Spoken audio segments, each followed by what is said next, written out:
Welcome to Watch Symposium. I'm Austin. All right, so Maynard in Japan sent me an interesting link to a site, tempestmachina.com. Link in the description if you want to check it out. You definitely should. It's interesting. What they do is they take a current Rolex steel GMT 116710 and they customize it. They modify it to look as much like the original GMT 6542 with a price tag of $35,000. Now, of course, you got your good points and you got your bad points. Let's go over a few. $35,000 is a lot of money. An actual 6542. I've seen them for $50,000. And if I had $35,000, I probably would tack on another 20 or 30 and try to get the real thing. Now, obviously, getting a real 6542, it's not going to be minty. It's not going to be as usable as this watch does, or will be, or would be. But I'd rather have the real thing. Now, it's interesting that it is a real Rolex. I mean, it's got a Rolex movement. It's got the 3186 movement with the parachrome spring. You know exactly what you get at the AD if you were to find a steel piece, steel GMT Master 2. So it is a Rolex, but there are definitely non-Rolex parts on it. Let's go through some of them. Okay, the Bakelite bezel is beautiful. It glows. I like it, but it's not Rolex. So I have reservations about it. The small GMT hand. I like it, but again, I'm not sure that that's an authentic part. Now, you might not be able to get a 6542 out there, but you could probably, for well under $35,000, find a small hand GMT Master. GMT. Not Master 2, but I think those are more the just straight up GMTs. Other reflections.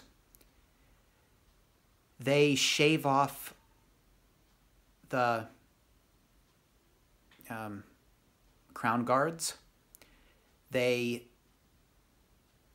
change the crown so it's more the thin crown versus the triplet crown that the current GMT Master 2 has. They polish the middle links out of the bracelet. They do a pretty good job. It's not perfect. One thing that was sort of glaring and would kind of ruin it for me is the fact that the hands and the dial are the maxi dial and the fat hands. And you know, if you're going all out, and they look like they are trying to go all out, I think they should have sourced,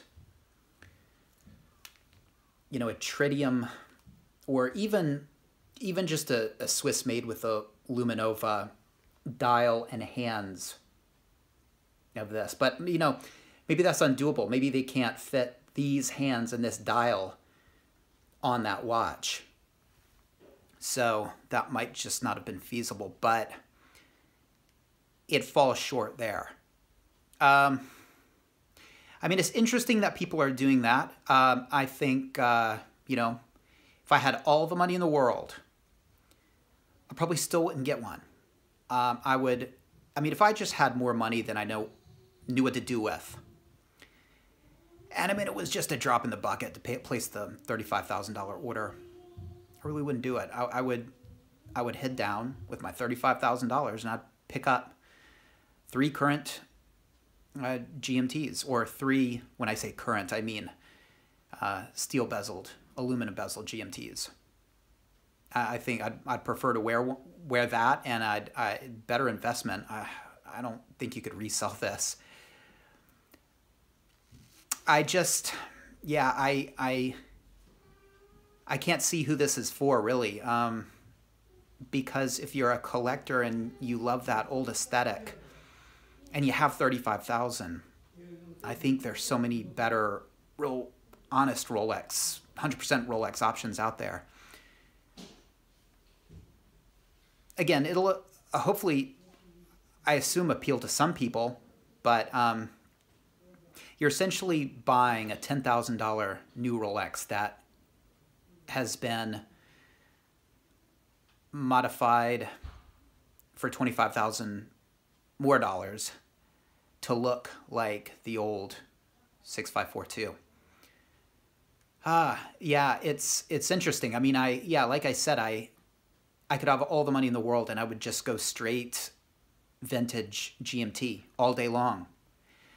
I mean, I would just plug those GMTs up as I came to them, and the only time I think I would ever entertain the idea of buying that watch is if I ran out of buying GMT Master 2s or GMTs. Let me know your thoughts on it.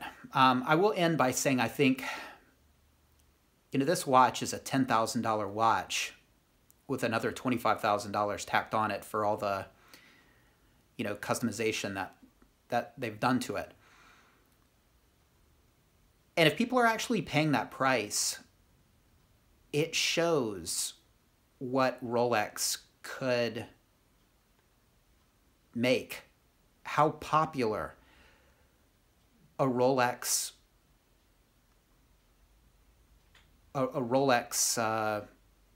made version of this would be if Rolex decided to sort of reissue the 6542 themselves and charge $20,000 for it.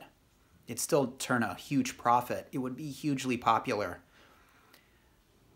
They'd make tons of money, but I don't think they ever will.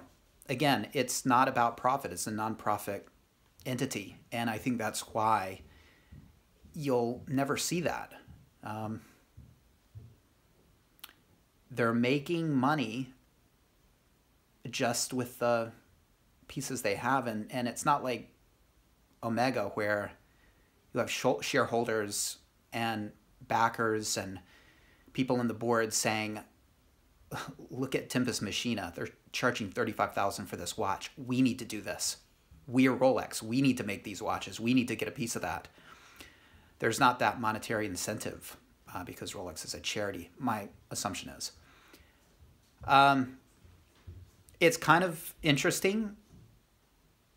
It's kind of frustrating. I would love for Rolex to reissue pieces.